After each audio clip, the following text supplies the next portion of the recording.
शुभप्रभात विद्यार्थी मित्रांनो. आनंदात दिसत आहात. गणपती बाप्पा नुकतेच भेटले आहेत ना तुम्हाला, हो की नाही?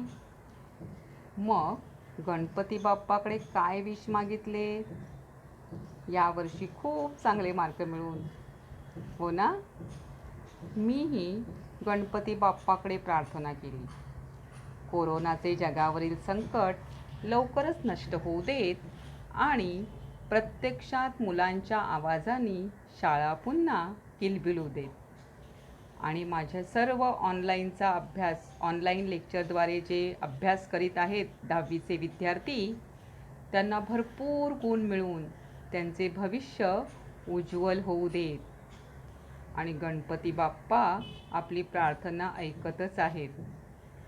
पण तोपर्यंत आपण ऑनलाईन लेक्चर सुरू करूया.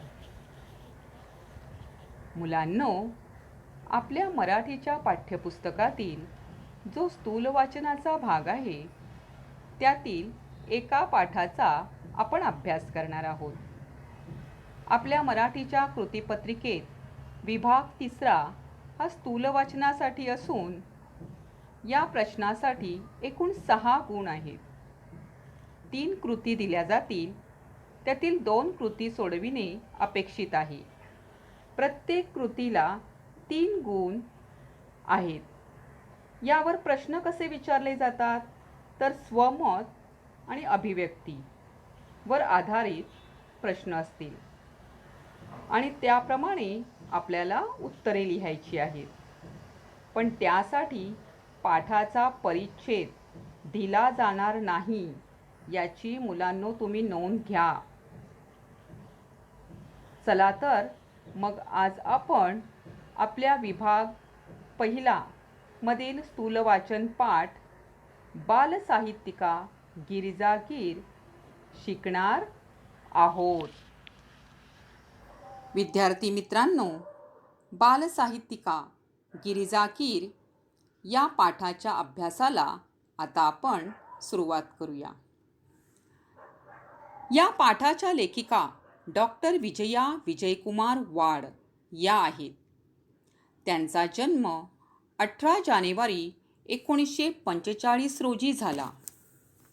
लेखिका विजया वाड यांचे शिक्षण BSc BEd, MA, PhD पर्यंत झालेले आहे. त्या मराठी लेखिका व बालसाहित्यिका म्हणून महाराष्ट्रात लोकप्रिय आहेत. त्यांनी आत्तापर्यंत 124 पेक्षा अधिक पुस्तकांचे लेखन केले आहे. म्हणूनच त्या अभिमानाने सांगतात की मी या सर्व पुस्तकांची आई आहे. त्यांचे अंतरंग, अभिनेत्री, अक्षांश रेखांश या कादंबऱ्या, आपली माणसं, ऋणानुबंध, गप्पा गोष्टी, हृदयस्पर्शी हे कथासंग्रह, एक हिरवी गोष्ट, तिची कहाणी, त्या तिघी ही नाटके, झिपरी, बिट्टीच्या 12 बाता या बालकादंबऱ्या, उत्तम कथा, अद्भुत जगाच्या सफरीवर, गोष्टी घ्या गोष्टी या बालकथा, चिंगू चिंगम, 2 मित्र, बंडू बॉक्सर ही बालनाट्ये इत्यादी विपुल लेखन प्रसिद्ध आहे. त्यांच्या या साहित्य क्षेत्रातील कामगिरीबद्दल त्यांना अनेक पुरस्कार मिळाले आहेत. साहित्य क्षेत्रातील महाराष्ट्र राज्य पुरस्कार, महाराष्ट्र साहित्य पुरस्कार, शिक्षण क्षेत्रातला जिजामाता पुरस्कारासह एकूण 95 पुरस्कारांनी त्यांना सन्मानित करण्यात आले आहे. मुलांनो, डॉक्टर विजया वाड या 9 वर्षे मराठी विश्वकोश मंडळाच्या अध्यक्ष होत्या. तसेच 2007 साली झालेल्या मराठी बालकुमार साहित्य संमेलनाच्या त्या अध्यक्षा होत्या. लेखिका विजया वाड या मराठीतील प्रसिद्ध अभिनेत्री निशिगंधा वाड यांच्या आई आहेत.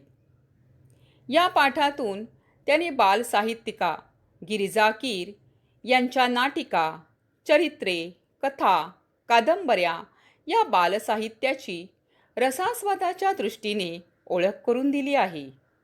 हीच या पाठाची मध्यवर्ती कल्पना आहे. आणखी या पाठाचे एक वैशिष्ट्य म्हणजे एक लेखिका दुसऱ्या लेखिकेचे कौतुक करते हे आपल्याला या पाठात पाहायला मिळते. गिरिजा कीर या अत्यंत संवेदनशील व माणुसकी जपणाऱ्या लेखिका आहेत. हा पाठ बोलकी पाने या ग्रंथातून घेतला आहे. डॉक्टर विजया वाड यांनी या पाठातून ज्या लेखिकेच्या बालवाङ्मयाचा परिचय करून दिला आहे त्या लेखिका गिरिजा कीर याही महाराष्ट्रातील एक महान लेखिका व बालसाहित्यिका म्हणून प्रसिद्ध आहेत.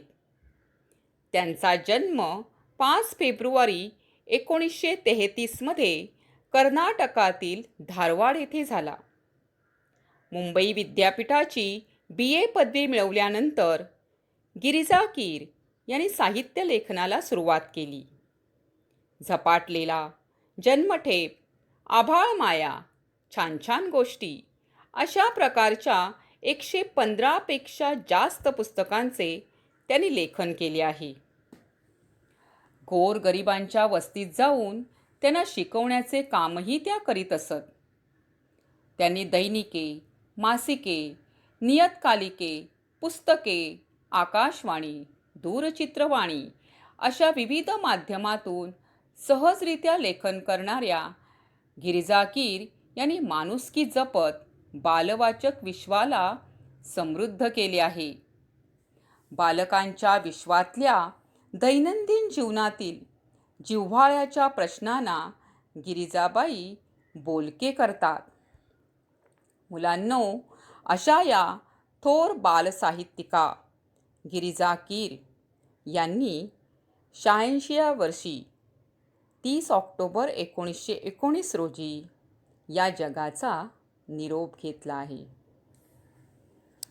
मुलांनो, आत्ता आपण लेखिका डॉक्टर विजया वाड यांचा अल्पसा परिचय करून घेतला. तसेच बालसाहित्यिका गिरिजा कीर यांचाही आपण परिचय करून घेतलेला आहे. या पाठातून कोणता संदेश त्यांनी दिला आहे त्याचा आपण आता अभ्यास करूया. मुलांनो, हा पाठ वाचताना एखाद्या साहित्यकृतीचा रसास्वाद कसा घ्यावा याबद्दल तुम्हाला एक नवा दृष्टिकोन मिळणार आहे. पहा, आपल्याला एखादी गोष्ट आवडली किंवा आवडली नाही तर त्या आवडीनिवडीचे विश्लेषण आपल्याला करता यायला हवे. विश्लेषण म्हणजे स्पष्टीकरण आपल्याला देता आलं पाहिजे. त्या गोष्टीच्या चांगल्या गुणांचे किंवा तिच्यातील दोषांचे विवेचन करता यायला हवे. एखादं पुस्तक तुम्हाला खूप आवडलं तर त्यातल्या कोणत्या गोष्टी आवडल्या हे मांडणे म्हणजे रसास्वाद. एखादी गोष्ट आवडण्याचे वा न आवडण्याचे चिकित्सक अभ्यासपूर्ण विश्लेषण म्हणजे समीक्षा होय. कोणत्याही साहित्यकृतीची, कलाकृतीची समीक्षा करण्याची पहिली पायरी म्हणजे त्या कलाकृतीचा, साहित्यकृतीचा रसास्वाद घेणे. आता पहा मुलांनो, रसास्वाद म्हणजे काय? तर तुम्हाला आवडलेल्या गोष्टीचे स्वतःच्या शब्दात लेखन करणे. समीक्षा म्हणजे एखादी गोष्ट आवडली किंवा नाही आवडली तर स्पष्टीकरण देता आले पाहिजे. म्हणजे आपल्याला त्यावर टीका तरी करता आली पाहिजे, त्याबद्दल टिप्पणी लिहिता आली पाहिजे. मग आता पहा, लेखिकेने रसास्वाद घेताना कोणते मुद्दे लक्षात ठेवायचे ते इथे सांगितले आहेत. पहिला मुद्दा दिलेला आहे, पुस्तकाचा वाङ्मय प्रकार कोणता? आता पहा, वाङ्मय प्रकार वाङ्मय प्रकार म्हणजे आपण एखादं पुस्तक वाचतो आहे किंवा एखादी कथा वाचतो आहे किंवा एखादी कविता वाचतो आहे. तर ती कादंबरी आहे, लघुनिबंध आहे, ती कविता असेल तर ती निसर्गावर आहे का? तर हा जो प्रकार आहे तो कोणता आहे हे आपल्याला समजले पाहिजे. दुसरा मुद्दा पहा, पुस्तकातील व्यक्तिरेखा आणि त्यांच्या स्वभावातील भारावून टाकणारे विशेष. म्हणजे लेखकाने त्या पुस्तकात किंवा त्या कादंबरीमध्ये ज्या व्यक्तिरेखा वर्णन केलेल्या आहेत त्या आपल्याला आपल्यासमोर जशाच्या तशा उभ्या राहिल्या पाहिजेत वाचताना. तिसरा मुद्दा आहे, व्यक्तिरेखा सहजपणे फुलल्या की बारकावे कृत्रिमतेने टिपले आहेत. म्हणजे लेखक व्यक्तिरेखाचं वर्णन जेव्हा करतो तेव्हा त्या सहजपणे आपल्या समोर आल्या पाहिजेत. म्हणजे मुद्दामहून ठेवलेल्या नाही आहेत त्या व्यक्तिरेखा, हे आपल्याला ती कथा वाचताना समजले पाहिजे. पाचवा मुद्दा आहे, कथानक आकर्षक व उत्कंठावर्धक आहे का? आता आकर्षक आणि उत्कंठावर्धक. उत्कंठावर्धक म्हणजे उत्सुकता वाढवणारी, म्हणजेच वाचकाला ती कथा वाचताना पुढे काय होणार याची उत्सुकता वाटली पाहिजे. पुढचा मुद्दा आहे, काव्यसंग्रह असल्यास कविताचे भावसौंदर्य, विचारसौंदर्य व अर्थसौंदर्य कशातून जाणवते? म्हणजे कवींनी नेमका कविता आपण जेव्हा ती वाचायला घेऊ तेव्हा त्यातला नेमका अर्थ वाचकाला कळला पाहिजे. सहावा मुद्दा आहे, लेखकाची भाषाशैली कशी आहे? बघा, कोणताही लेख किंवा कविता वाचताना भाषाशैलीला महत्त्व आहे. म्हणजे ती भाषा सोपी असली तरी त्यातून अर्थ फार महान असतो किंवा अर्थ खूप चांगला असतो. ती साधी आहे का, ग्रामीण आहे का, यालाही महत्त्व आहे. सातवा मुद्दा आहे, पुस्तकाची सुरुवात व शेवट आकर्षक आहे का? म्हणजे काही वेळेला काय होतं की कादंबरीची, कथेची एखादी सुरुवात खूप आकर्षक असते पण शेवट कंटाळवाणा होतो. तर तसं नाही, सुरुवात आणि शेवट दोन्हीही आकर्षक असले पाहिजे. म्हणजे वाचकाला ती कथा आपण आत्ताच वाचून पूर्ण करूया असे वाटले पाहिजे. आणि आठवा मुद्दा आहे, पुस्तकातून मिळणारे चिरंतन मूल्य, संदेश, उपदेश तसेच कथानक व त्यातील आशय आणि कथानकाचा विषय या सर्वांचा मनावर एकत्रित परिणाम होतो का? म्हणजे पहा मुलांनो, जेव्हा आपण एखादा लेख वाचतो किंवा एखादी कविता वाचतो तेव्हा तिथे त्या लेखकाला किंवा कवीला काही बोध आपल्याला द्यायचा आहे का, काही संदेश द्यायचा आहे का, काही सामाजिक संदेश द्यायचा आहे का, एखादं मूल्य त्याने मांडले आहे का, एखादा उपदेश आपल्याला करायचा आहे का, हे आपल्याला समजलं पाहिजे. मग विद्यार्थी मित्रांनो, तुम्हाला समजलं का की एखाद्या साहित्यकृतीचा रसास्वाद कसा घ्यायचा हे आता तुम्हाला ह्या 8 मुद्द्यांच्या आधारे खूप चांगल्या प्रकारे समजलेलं आहे. म्हणजेच लेखिका विजया वाड यांनी तुम्हा विद्यार्थ्यांना एखादे साहित्य वाचताना कसा अभ्यास केला पाहिजे, कसा त्याचा रसास्वाद घेतला पाहिजे हे या मुद्द्यांच्याद्वारे स्पष्टपणे सांगितलेले आहे. विद्यार्थी मित्रांनो, आपण आता पाठातील पहिल्या मुद्द्याचा अभ्यास करूया. लेखिका विजया वाड यांनी बालसाहित्यिका गिरिजा कीर यांच्याबद्दल लिहिताना म्हटले आहे की गिरिजा कीर यांनी विपुल म्हणजे खूप साहित्य निर्मिती केली, तरीही त्यांच्या साहित्यात तोचपणाचा दोष आढळत नाही, हे त्यांचे सर्वात मोठे यश आहे. त्यांच्या नाटुकलीविषयी त्यांनी माहिती सांगितली आहे. या नाटिकांमध्ये त्यांनी चमत्कार, अद्भुत रम्यता या साऱ्यांपेक्षा मुलांच्या दैनंदिन जिव्हाळ्याचे प्रश्न मांडले आहेत. लेखिका गिरिजा कीर यांच्या चला खेळू नाटक, साळुंकीची कहाणी, आमच्या आपल्या गप्पा टप्पा, ए गेले गेले या बालनाटिका 9 ते 12 या वयोगटासाठी आहेत. तर नीला राणीचा दरबार आणि मी कोण होणार या नाटिका बालवर्गासाठी आहेत. म्हणजे पहा मुलांनो, की गिरिजा कीर यांनी मुलांसाठी नाटुकली लिहितानाही 2 वयोगट केले आहेत. पहिला आहे 5 ते 9 वर्षाचा वयोगट आणि दुसरा आहे 9 ते 12 वर्षाचा वयोगट. आणि आत्ता तुम्ही त्यांच्या नाटकांची नावं वाचलीत पहा, किती छान आहेत की नाही. चला खेळू नाटक नाटक, साळुंखीची कहाणी, ए गेले गेले, नीलाराणीचा दरबार, मी कोण होणार, किती सुंदर नावं आहेत की नाही.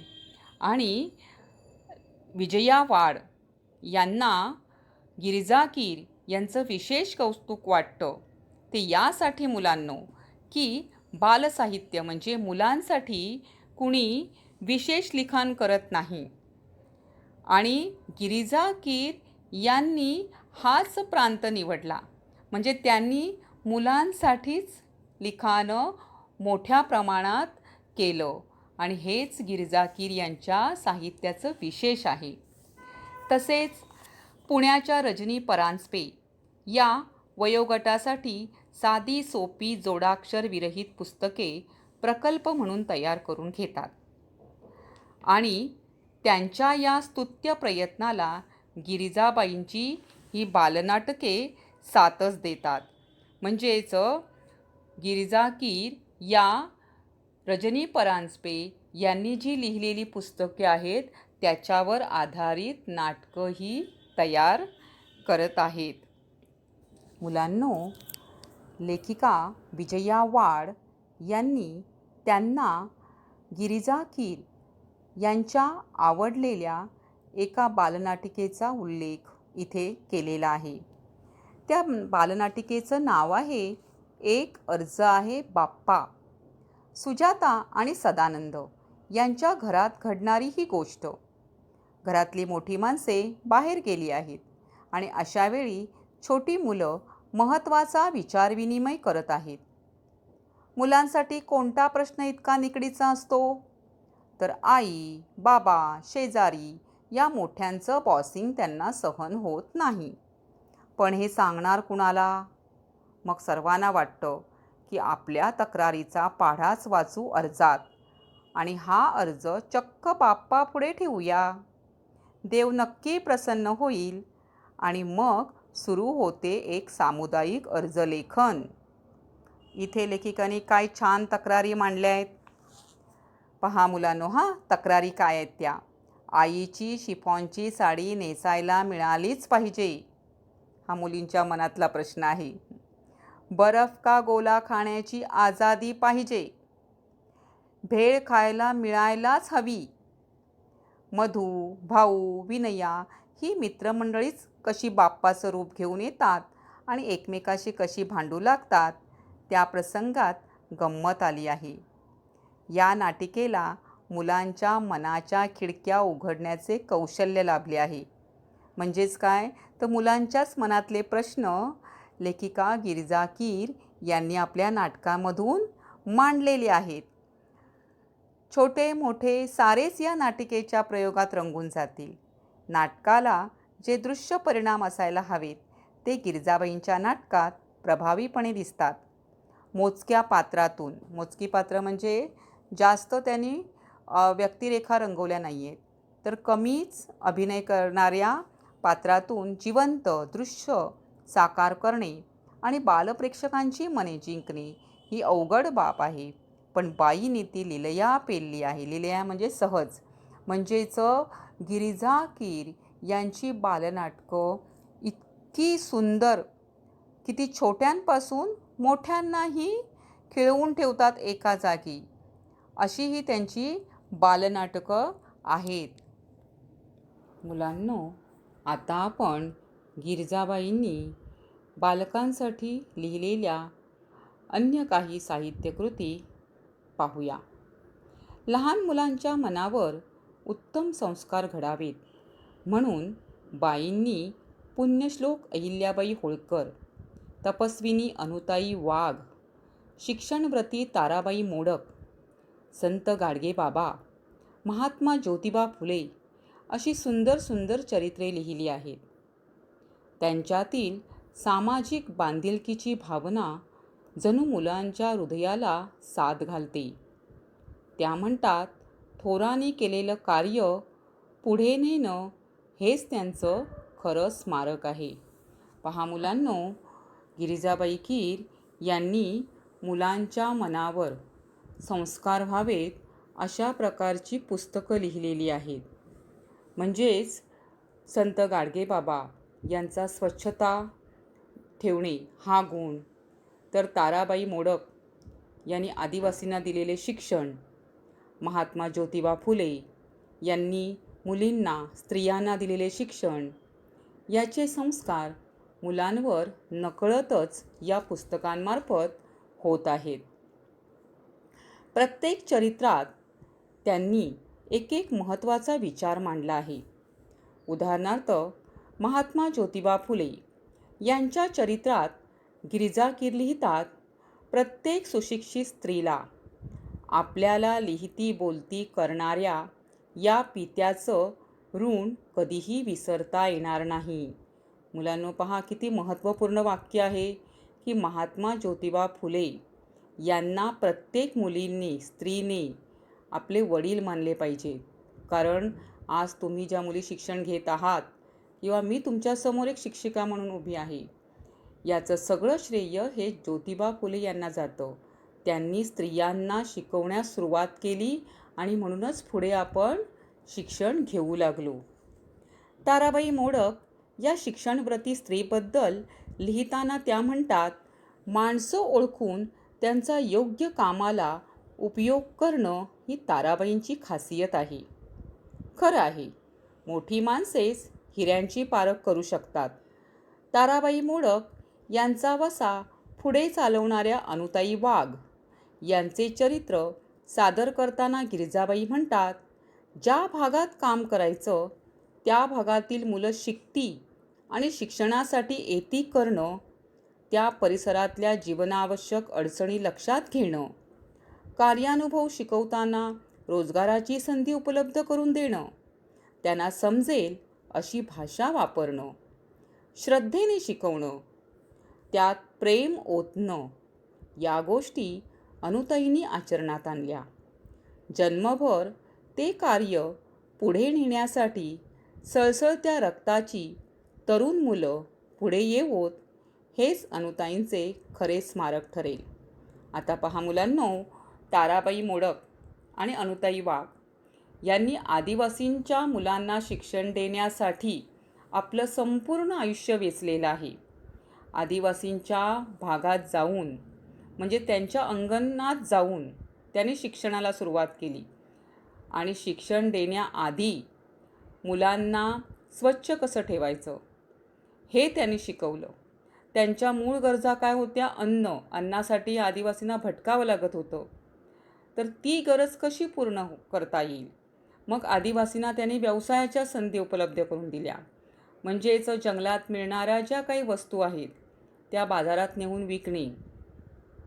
अशा प्रकारे या आदिवासींचा विकास करण्यासाठी या दोघींनी खूप महान कार्य केलेलं आहे आणि ते गिरिजा कीर यांनी मुलांसमोर ठेवलेलं आहे. संत गाडगेबाबा यांच्या चरित्रातील हा संदेश बघा. मुलांनो, संतपद प्राप्त व्हायला चमत्कार करावे लागत नाही, विभूती लावून ध्यानस्थ बसावे लागत नाही, पहाडात निघून जावे लागत नाही.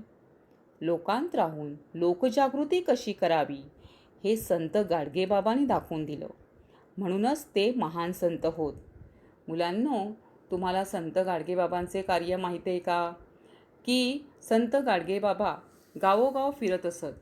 ज्या गावात ते मुक्काम करीत ना, त्या गावात ते पूर्ण गाव स्वच्छ करीत. खराट्याने गाव स्वच्छ झाला, दिवसभर हे काम केल्यानंतर रात्री ते कीर्तन करीत आणि त्या कीर्तनातून ते अंधश्रद्धा लोकांच्या मनातील दूर करण्याचा प्रयत्न करीत. व्यसनी माणसांना व्यसनापासून दूर कसे करावे याचाही प्रयत्न गाडगेबाबांनी केलेला आहे. दुःखाच्या अग्नीत होरपळूनही शुद्ध सोन्यासारख्या लखलखणाऱ्या माता अहिल्याबाई होळकर यांच्या चरित्रात त्या लिहितात, प्रजेला पुत्रवत मानून अपार सुख देणाऱ्या, दानधर्म करणाऱ्या अहिल्याबाई सदैव इतरांसाठी जगल्या, एखाद्या अचल दीपस्तंभासारख्या. त्यांचं जीवन गंगाजळासारखं निर्मळ होतं. आपल्या इतिहासातील एक महान स्त्री अहिल्याबाई होळकर यांना अकाली वैधव्य प्राप्त झालं होतं, पण तरीही त्या दुःखाने खचून गेलेल्या नाहीत. त्यांनी स्वतः उत्कृष्ट राज्यकारभारही केला आणि त्यांनी धार्मिक कार्य फार मोठ्या प्रमाणात केलेले आहे. अनेक धर्मशाळा बांधलेल्या आहेत, मंदिरांना देणग्या दिलेल्या आहेत, नदींवर घाट बांधलेले आहेत. असं खूप चांगलं कार्य अहिल्याबाई होळकर यांनी केलेलं आहे. आता पहा, गिरिजाबाईंनी अशा प्रकारे प्रत्येक चरित्रातून मुलांना एक प्रत्येकारी संदेश दिलेला आहे. मुलांना पचेल, रुचेल अशी सोपी पण हृदयाला हात घालणारी भाषा वापरून त्यांनी चरित्र लेखनाला एक नवा आयाम दिला आहे. मुलांनो, बालसाहित्यिका गिरिजा कीर यांनी बालमनावर संस्कार होण्यासाठी जशी उत्तम चरित्रे लिहिली, तसेच बालकांसाठी विपुल कथाही लिहिल्या आहेत. तू सावित्री हो या पुस्तकात एकूण 8 कथा आहेत. त्यातील गोष्ट एका माणसाची ही कथा नितांत सुंदर उतरली आहे. नितांत म्हणजे खूप सुंदर आहे. पहा मुलांनो, मधू या गरीब मुलाची आई आजारी पडते. तिच्या पोटात गाठी झाल्याचे डॉक्टर सांगतात आणि ऑपरेशनने तिला बरे वाटेल असा निर्वाळाही देतात. निर्वाळा म्हणजे निर्णय सांगतात. मधू अत्यंत निरुपायाने एकाचे पाकीट मारतो. निरुपाय म्हणजे त्याच्याजवळ दुसरा मार्गच नसतो पैसे मिळवण्यासाठी, कारण त्याच्याजवळ पैसे नसतात. मधू नोटा मोजतो, तब्बल 2000, पण सोबत चिठ्ठी असते. प्रिय आनंदा, सोबत 2000 रुपये पाठवतोय. आईचं औषध पाणी नीट कर, मी येत नाही. तेवढेच पैसे वाचतील, आईच्या उपयोगी पडतील. खाली पत्ता दिलेला आहे. या पत्राने मधूचे डोळे उघडतात. तो पत्ता शोधत त्या माणसाकडे जातो. त्या माणसाने आपल्या आईच्या आजारपणासाठी ते पैसे ठेवलेले असतात. मधू आपल्या वाईट कृत्याची कबुली देतो, पण तो मनुष्य ते पैसे मधूला परत करतो. आजच आई गेल्याची तार आली. आता मी या पैशाचं काय करू? तुला हे पैसे कामी येतील. तुझी आई बरी झाली तर माझीच आई बरी झाली असा आनंद मिळेल मला. मोठ्या मनाचं हे दर्शन विस्मयचकित करणारे आहे. पहा मुलांनो, मधू हा तुमच्यासारखाच एक मुलगा आहे आणि खूप गरीब आहे. आईचा जो गंभीर आजार आहे तो बरा करण्यासाठी डॉक्टर ऑपरेशन सांगतात, पण पैसे मिळवण्यासाठी कोणताच अन्य मार्ग नसल्यामुळे तो पाकीट मारतो. पण तो मूळ त्याची वृत्ती चोरीची आहे का? तर नाही. परिस्थितीमुळे तो तसं करतो. पण जेव्हा त्या पाकिटात त्याला चिठ्ठी मिळते आणि ते पैसे कुणीतरी आपल्या आईच्या आजारपणासाठी पाठवलेले आहेत हे जेव्हा कळतं, तेव्हा त्या दिलेल्या पत्त्यावर मधू त्या माणसाकडे जाऊन त्याला ते पैसे परत करतो. परंतु तो माणूसही खूप सज्जन आहे. पहा, तो मधूला कोणतीच शिक्षा करीत नाही. तर तो काय सांगतो, त्याची आई मृत्यू पावलेली आहे, पण आता हे मधूच्या आईला जर उपयोगी पैसे पडले आणि जर ती आजारातून बरी झाली तर त्याला त्याचीच आई बरी झाल्याचा आनंद होईल. म्हणजे पहा, सज्जन माणसाचा गुणही येथे दाखवलेला आहे आणि मुलांच्या मनावर नकळतपणे खूप चांगले संस्कार या कथेमधून झालेले आहेत. दुसरी कथा पहा, फूल फुलवणारा म्हातारा. या पुस्तकातील याच नावाची पहिलीच कथा मोठी सुरेख आहे. या कथेत खूप चमत्कार असले तरी मूळची ही जपानी कथा खेळवून ठेवते. सुंदर स्वैर अनुवादाचे उत्तम उदाहरण म्हणून तिचा उल्लेख करता येईल. बाल कादंबरी हे कथेच्या पुढचे पाऊल. गिरिजाबाईंचा झंप्या द ग्रेट खरोखरीच ग्रेट आहे. महाचळवळ्या वळवळ्या बघावं तेव्हा नसत्या उद्योगात घडलेला झंप्या बघता बघता बालवाचकांचा लाडका होऊन जातो. आग लागली असे वाटून आगीचा बंब बोलवण्याचे प्रकरण त्या कथेत रंगले आहे. म्हणजे बालसाहित्यिका गिरिजा कीर यांनी बालकादंबरी पण लिहिली, म्हणजे मुलांसाठी कादंबरीही लिहिलेली आहे. आणि त्यातली झंप्या द ग्रेट ही खूप सुंदर कादंबरी आहे. तशीच दुसरी एक कादंबरी पहा मुलांनो, यडबंबू ढब्बू ही बालकादंबरी मनोरंजक आहे. प्रत्येक लहान मूल आईचं आपण आवडतं व्हावं या प्रयत्नात असतं.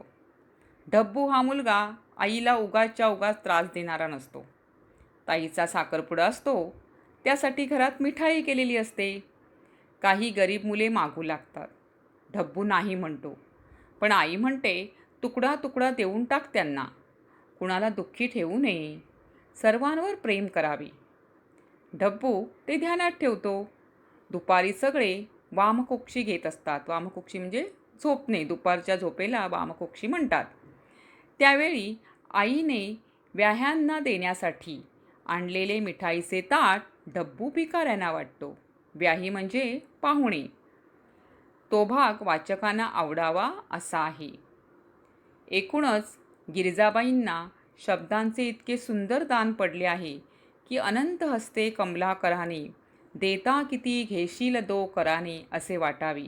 म्हणजे गिरिजाबाईंनी अत्यंत सुंदर शब्दांचा वापर त्यांच्या प्रत्येक कथेमध्ये, चरित्रामध्ये, कादंबरीमध्ये, नाटिकांमध्ये केलेला आहे असे विजया वाड त्यांचं कौतुक करताना म्हणत आहेत.